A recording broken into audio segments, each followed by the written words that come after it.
Om Shanti. Good morning. साकार मुरली 25 जुलाई 2022। बाबा का मीठा मीठा पत्र हमें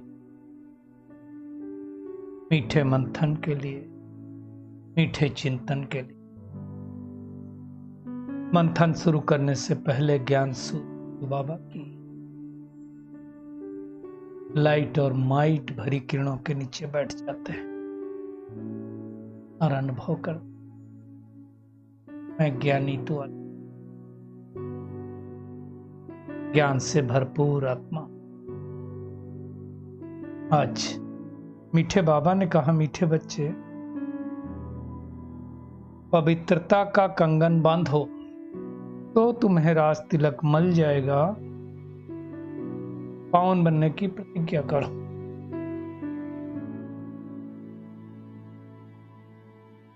राज तिलक कैसे मिलेगा? मतलब सतयुग की राजाई कैसे मिलेगी? प्योरिटी के द्वारा। आज का प्रश्न है, तुम बच्चों को भी किस बंधन में बंधना है? बाबा कहते हैं, बाप को याद करने का बंधन। इस बंधन में बंधने से तुम्हारे सब विकर्म मिटा।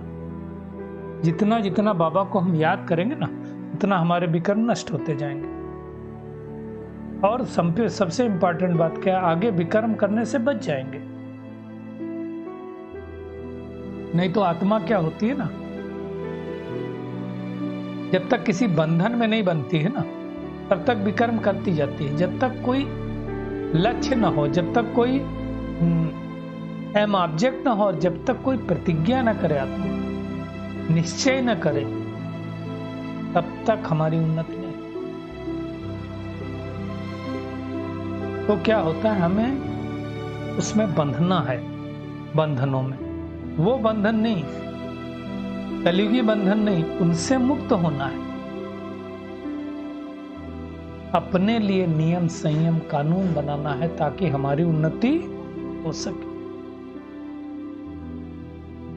भक्ति मार्ग का फैशन क्या है? बाबा ने कहा, देखिए, बर्थडे मनाना, जयंती मनाना, ये भक्ति मार्ग का फैशन हो। आजकल तो इतना फैशन है, बर्थडे मनाना है, मेरी सालगिरह हुई, मेरा ये हुआ, मेरे को मैसेज नहीं आया, मेरा ये, क्या क्या लोग बनाते रहते हैं। बाबा कहता है, इससे फायदा कुछ नहीं। क्यों नहीं होता है? क्योंकि जिनकी जयंती मनाते उनको यथार्थ रीति जानते ही नहीं, तो फिर क्या फायदा हुआ?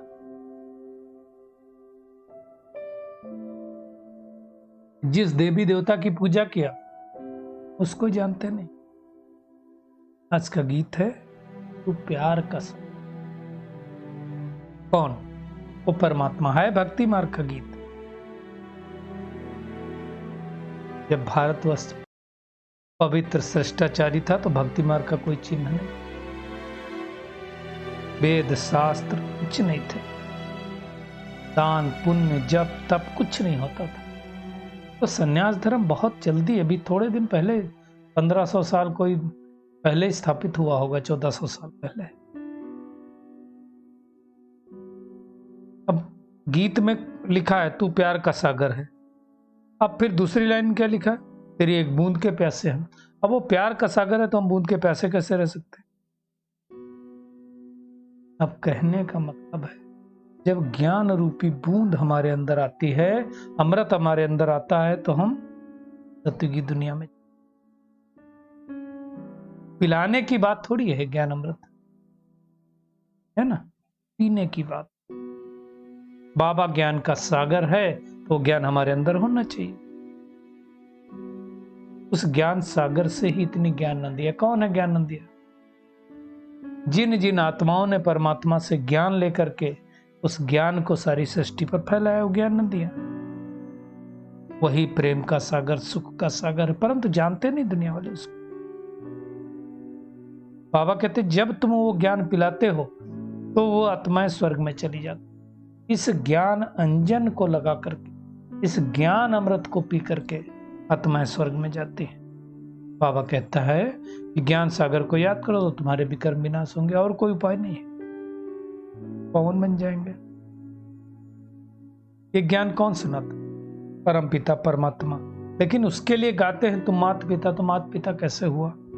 उसको बाबा समझाता है, देखो मैं ऊपर से आता हूं तो मैं हो गया पिता। अब जिसके तन में बैठ करके सुनाया तो वो पहले ज्ञान अमृत को पिया, है ना। उसके कानों ने पहले सुना, फिर तुम्हारे कानों ने सुना, तो हो गई माता। समझ गए? इसलिए माता पिता उसको कहा जाता है। और फिर तन मेल होने के कारण सरस्वती को मुकर्रर किया, वो है ब्रह्मा कुमारी। इसलिए सरस्वती का बहुत गायन है, जगदम्बा का बहुत गायन है, मंदिर भी जगदम्बा के हैं, मेले भी जगदम्बा के ही लगते हैं। ब्रह्मा का कहाँ इतना? ये सब समझने की बात है।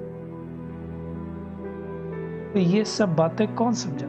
परमात्मा आकर के, और कोई समझा ही नहीं सकता। वही आकर के राजाई का तिलक देता है।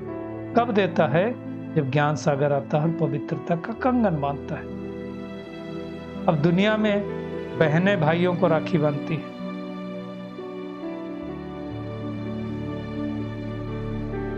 बाबा कहता है तुम पवित्र बनो तो तुमको राज तिलक मिलेगा। यह है संगम युग की बात, है ना। और चली आती वहां, अब पतित मनुष्य पतित को राखी बांधे, कुछ फायदा थोड़ी होता है। बाप कहते हैं, यानी बाबा कहते हैं तुम पतित भ्रष्टाचारी से शिष्टाचारी बनोगे तो राजाई का तिलक मिलेगा। और कब बनोगे? जब पवित्रता की प्रतिज्ञा करोगे। प्रतिज्ञा अक्षर भी कहने में आता है ना, लेकिन है ज्ञान की बात। प्रतिज्ञा करना कोई ऐसा थोड़ी कि फिजिकल राखी बांध लिया उससे कोई पवित्र बन जाएगा, नहीं। ये तो अंदर प्रतिज्ञा करने की बात है, दिल से प्रतिज्ञा करने की। बाकी तो रक्षाबंधन के दिन राखी बांधने से कोई थोड़ी पावन बनता है। ये तो भक्ति मार्ग में रस्म निकाल दी तिलक देने की और इसकी करने की। कब राज तिलक कैसे मिला है दुनिया में थोड़ी किसी को।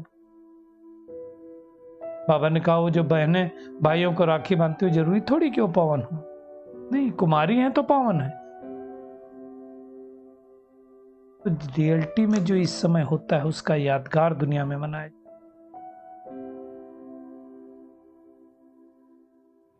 जैसे कृष्ण जयंती हुई, सच में श्री कृष्ण आया, बाद में बैठ के जन्माष्टमी मनाते हैं, समझते थोड़ी है। अब शिव जयंती भी मनाते हैं, अब उनको थोड़ी पता है शिव कब आते हैं, कैसे आते हैं, शिवरात्रि शब्द क्यों बोलते हैं, कुछ नहीं पता। कलयुग रूपी रात में आते हैं इसलिए शिवरात्रि।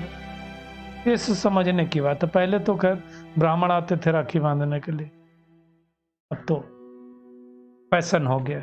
और बाबा कहते फैशन भी कैसा हुआ है, बहन भाई को राखी बांधेगी फिर खर्ची मांगेगी। पहले तो 1 आध रुपया मिल जाता था ब्राह्मण को, कोई साहूकार होता था तो आना दो आना देते था। अब बड़ी बड़ी चीजें मांगती हैं बहनें और भाई देते भी हैं। तो बाबा कहते तुम सच्चे ब्रह्मा मुख वंशावली ब्राह्मण हो, वो कुक वंशावली हैं, तुम सच्ची सच्ची राखी बांधते हो। तो बाबा कहते हैं अब तुम मुझे याद करो तो मेरी याद से पावन बनेंगे और विकर्म भस्म। मुख्य बात है ये।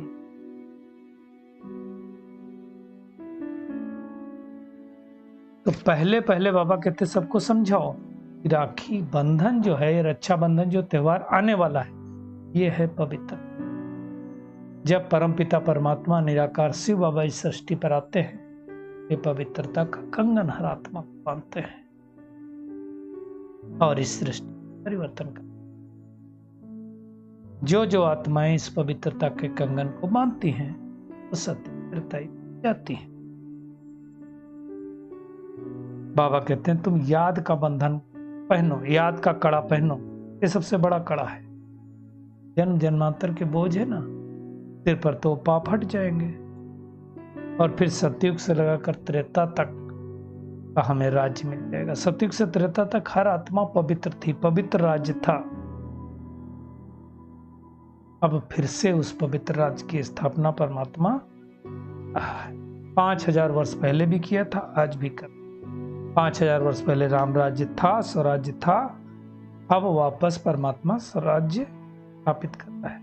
बस बाबा कहता है घर गृहस्थ में रहते कमल फूल समान बनो, बस पवित्र दुनिया का स्वराज्य मिल जाएगा। ये स्वराज पाने की पढ़ाई है, सो को राज तिलक लगाने की पढ़ाई है। कब मिलेगी? जब बाबा का कहना मानेंगे।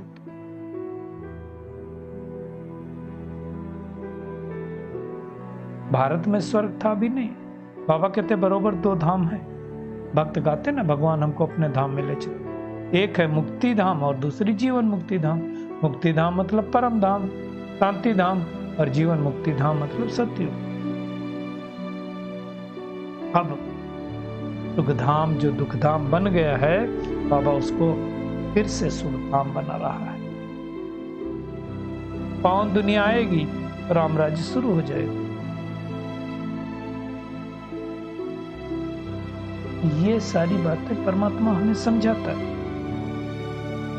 उनको ही पतित पावन कहा जाता है। जब तक वो ना इस सृष्टि पर, तो पावन बनने की प्रतिज्ञा भी कौन करे? तो वो परमात्मा ही हम पावन बनाने की इच्छा दे रहा है।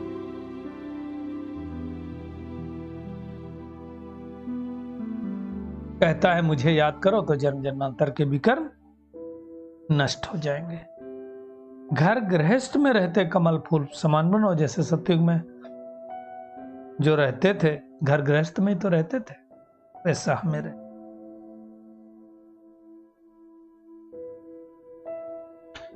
ये सब बातों को अच्छी तरह से समझ करके फिर धारण करना। बाबा कहता है पवित्र बन मुझे, तो विकर्म नष्ट होंगे और कोई उपाय नहीं है। सजाए खाएंगे तो राजाई का पद भी नहीं मिलेगा। बाबा कहते हैं जो योग में रहकर विक्रमाजीत बनेंगे, वही विक्रमाजीत राजा बनेंगे। विक्रमाजीत संवत 1 से लगाकर 2500 वर्ष तक, फिर विक्रम संवत 2500 वर्ष से लगा के 5000 तक। अब 5000 फिर से विक्रमाजीत संवत चालू होगा। जिस दिन लक्ष्मी नारायण राजगद्दी पर बैठेंगे, 1-1-1 चालू हो। उस 1-1 में जाना है ना, उस परमात्मा को याद कर। तो आज का क्या होमवर्क है? एक तो पवित्रता का कंगन पहनना, खुद भी पहनना है, दूसरे को भी पहनना है। घर गृहस्थ में रहते हुए कमल फूल समान रहना है। योग में रहकर विक्रमाजीत बन, तब जाकर के हम विक्रमाजीत राजा बने। खुद ही खुद को राज्य तिलक दे। आज का बाबा का वरदान है, नॉलेज की शक्ति द्वारा कर्मेंद्रियों पर शासन करने वाले सफल स्वराज्य अधिकारी भव। बाबा कहते रोज अपने सहयोगी सर्व कर्मचारियों की राज दरबार लगाओ और चेक करो कि कोई भी कर्मेंद्रिय और कर्मचारी बार बार गलती तो नहीं होती। 5 स्थूल कर्मेंद्रिया और 3 सूक्ष्म कर्मेंद्रिया, इनसे कोई गलती तो नहीं होती, क्योंकि गलत कार्य करते करते संस्कार पक्के हो जाते। इसलिए बाबा कहते हैं नॉलेज की शक्ति से चेक करने के साथ साथ चेंज करो। पता चले ये संस्कार हमारा गड़बड़ वाला है तो उसको चेंज करो, तब कहेंगे सफल स्वराज्य अधिकारी। बाबा कहते हैं ऐसे स्वराज्य चलाने में जो सफल रहते हैं, उनसे संपर्क में आने वाली सर्वात्माएं संतुष्ट। जो स्वराज्य अधिकारी होंगे उनसे सब संतुष्ट, वे सर्व के शुक्रिया के पात्र बन जाते हैं।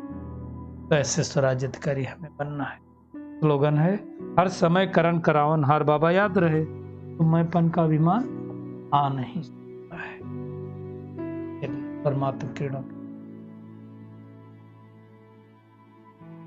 और अनुभव करते हैं। स्वराज्य अधिकारी संपूर्ण कर्मेंद्रियों, 5 स्थूल कर्मेंद्रिय, 3 सूक्ष्म कर्मेंद्रिय, ये मेरे कहे अनुसार चल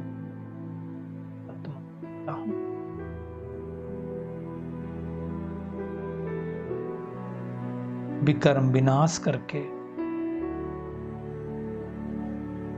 विक्रमाजीत बनने वाली मैं कोटों में कोई आत्मा खुद को स्वराज्य अधिकारी का तिलक लगाकर विश्व राज्य अधिकारी बन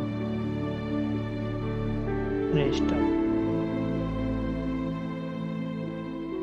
हर पल हर क्षण करण करावन हार परमात्मा याद में रहने वाले,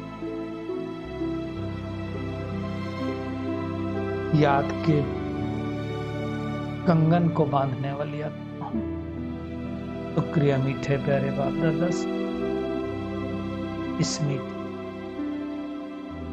ओम शांति।